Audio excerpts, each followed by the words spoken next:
భవతు భవతా తత్పరశిరా చతుష్కం సంరక్షం సఖలు భువి దైన్యం లిఖితవాన్ విచారః కో వామ విశద కృపయా పాతి శివతే కటాక్ష వ్యాపారః స్వయమపి చ దీనావనపరః విరించిర్దీర్ఘాయుః భవతు భవతా తత్పరశిరా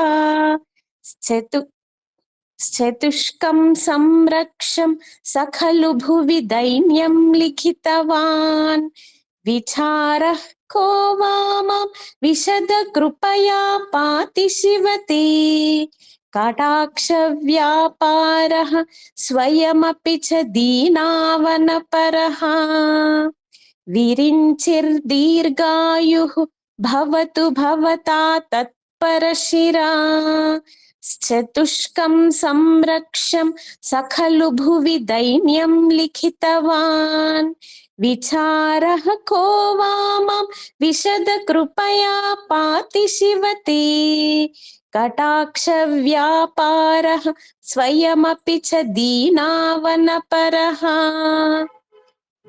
విరించిర్దీర్ఘాయుః భవతు భవతా తత్పరశిరా చతుష్కం సంరక్షం సఖలు భువి దైన్యం లిఖితవాన్ విచారః కో వామ విశద కృపయా పాతి శివతే కటాక్ష వ్యాపారః స్వయమపి చ దీనావనపరః.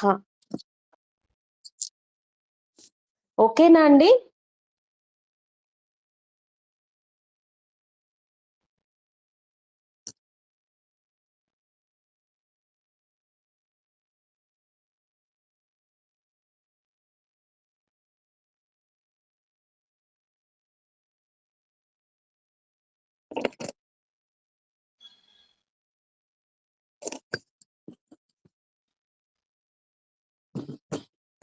ఓకే అండి, భావం చెప్తున్నా. నిన్న భావమే కంటిన్యూ ఉంటదండి దీనికి కూడా. నిన్న నేను ఏం చెప్పాను, శివుడు బ్రహ్మదేవుడిది కూడా ఒక తలని శివుడు తన గోరుతో తీసేశాడు. అప్పుడు బ్రహ్మదేవుడు అమ్మని శరణు కోరాడు. ఆ తర్వాత బ్రహ్మ కూడా శివుడి కృపకు లోబడిన వాడే అని చెప్తున్నారు. బ్రహ్మదేవుడు సృష్టికర్త, మనుషుల జీవితం. ఒక్క నిమిషం అండి. ఓకే, బ్రహ్మ కూడా శివుని కృపకు లోబడిన వాడే. బ్రహ్మదేవుడు సృష్టికర్త, మనుషుల జీవితంలో కర్మఫలాలను విధిని నిర్ణయించే శక్తికి ఆయన ప్రతీక అన్నమాట. కానీ శంకరాచార్యులు చెబుతున్నది, విధిని రాసేవాడైన బ్రహ్మకే రక్షణ అవసరమైతే నాలాంటి సాధారణ జీవికి ఎంత ఎక్కువగా శివుని కృప అవసరమో అని అంటున్నాడు అన్నమాట శంకరాచార్యులు. అంటే మన జీవితం కేవలం మన ప్రయత్నాల మీద మాత్రమే ఆధారపడి ఉండదండి. ప్రయత్నం మనది, కృప పరమాత్మది అన్నమాట. దైన్యం లిఖితవాన్, విధి రాయబడింది. బ్రహ్మ భూమిపై జీవుల కర్మానుసారంగా వారి అనుభవాలను రాశాడని పురాణ భావన అండి. అందుకే శంకరాచార్యులు ఒక చమత్కారమైన భావాన్ని తీసుకొస్తున్నారనమాట. బ్రహ్మ రాసిన విధిని నువ్వు మార్చగలవు కదా శివ అంటే భక్తునికి ఒక గొప్ప ఆశ అన్నమాట. కర్మ ఎంత బాధైనా భగవంతుని కృప దానికంటే గొప్పది అని. ఇది కర్మను నిరాకరించడం కాదండి.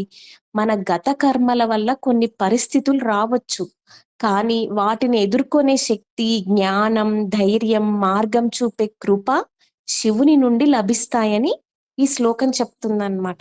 విచారః కోవామాం, నన్ను గురించి ఎందుకు ఆలోచించాలి? భక్తుడు అంటున్నాడు, శివ నన్ను రక్షించడానికి నువ్వు పెద్దగా ఆలోచించాల్సిన అవసరం లేదండి, లేదు తండ్రి. ఎందుకంటే నీ కటాక్షం నాపై పడితే చాలు. ఒక తల్లి తన బిడ్డను చూసినప్పుడు ఈ బిడ్డను ఎలా రక్షించాలి, ఏం చెయ్యాలి అని పెద్దగా ఆలోచించదు. ఆమెకు బిడ్డపై ప్రేమ ఉంటుంది. అదే విధంగా శివుని కరుణా కటాక్షం భక్తునిపై పడితే భక్తుని బాధ్యతను శివుడే తీసుకుంటాడు అనే సంపూర్ణ శరణాగతి ఇక్కడ కనిపిస్తుందండి.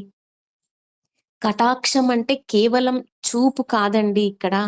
దయ, ప్రేమ, రక్షణ, అనుగ్రహం అన్నింటి సమ్మేళనం అన్నమాట.